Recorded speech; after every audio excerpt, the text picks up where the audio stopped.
Hello, everybody. Welcome again to Price Links. My name is Phil Flynn. I'm Senior Market Analyst at the Price Futures Group, as well as a Fox Business Network contributor. Fed Day is coming up. We're all talking about the Fed is on target to raise interest rates. They're going to raise interest rates any minute. Maybe not so, according to the average Joe, Todd Horowitz. Todd, thank you very much for coming. And once again, you have been one of the most accurate guys when it's come to digesting what the Fed's going to do. You seem to be in these meetings. Obviously, right now, because of the fears of global deflation, because of some bad economic data here in the U.S. on durable goods, you don't think the Fed's going to be able to act anytime soon. Phil, first, thanks. It's great to be here with you. Yeah. I love having you on the Bubba Show when you come on. Right. Now, I have a surprise here. Okay? Surprise. Surprises. Now, I like surprises. Tomorrow's Fed Day. Tomorrow's Fed Day. Okay, is no press conference. Okay? Right. No press conference. Right. Janet Yellen doesn't have to face the media after they make their statement tomorrow. Correct. The markets have been so strong, and they keep claiming how well everything is going, which we know is a bunch of hooey. Okay. But tomorrow would be a perfect opportunity for them to float the interest rate balloon up and take out the words considerable time and say, you know what, maybe we might have to raise a little bit earlier, because they have to answer no questions. The market falls. They can always come back out on Thursday and say, we made a mistake. We're going to do what Ben Bernanke did in May of 2013. Right. And what was that? He said that they may have to raise sooner than later, and I think tomorrow you may see a surprise. Nobody's expecting it, but this is the perfect opportunity, the perfect storm where Janet Yellen can float that interest rate balloon out there and kind of test the water to see if the market will hold up. I mean, you look at central banks have been doing a lot of surprises lately. That's not what central banks are supposed to do. We're supposed to be in this new era of transparency. We had the Swiss National Bank, pull its peg from the euro in the middle of the night.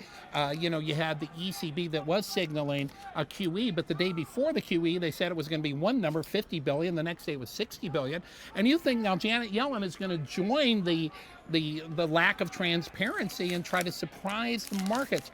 Why do you think she has to do this? Well, I think for the economy itself, we need higher interest rates. This is becoming beyond a joke. Okay, the middle class, the average Joe is getting hammered. They're not making any money. That we already know. We know yes, that. your 401ks are doing well. Your IRA is great.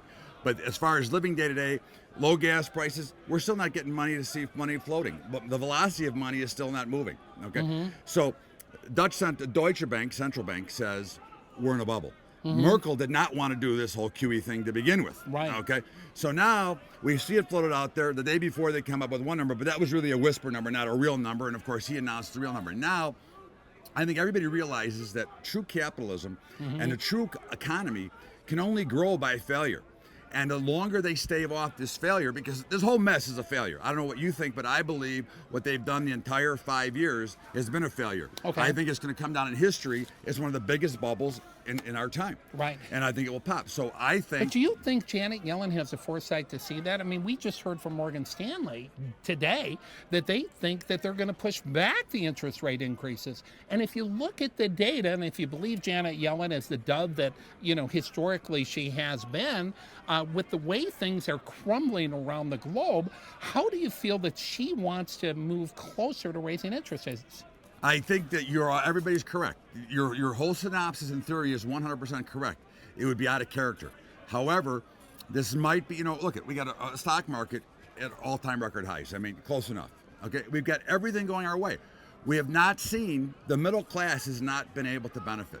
The money stops when it gets past the first 2%. Okay. The only way that this economy will ever function properly again is when we bring back true capitalism, which is the right to fail. Gotcha. You cannot move without failure, and that's the real problem. They've got to test it out. They probably won't, but that's a theory that I have going into tomorrow. All right, we'll see if he's right. He's been right before. You got to pay attention to him. The average Joe, and his website is thebubbashow.org. Check it out. Check it out, and I'm going to be a guest on there real soon. Yes, sir, you are. And everybody, thanks so much, and thanks for tuning in to Price Links.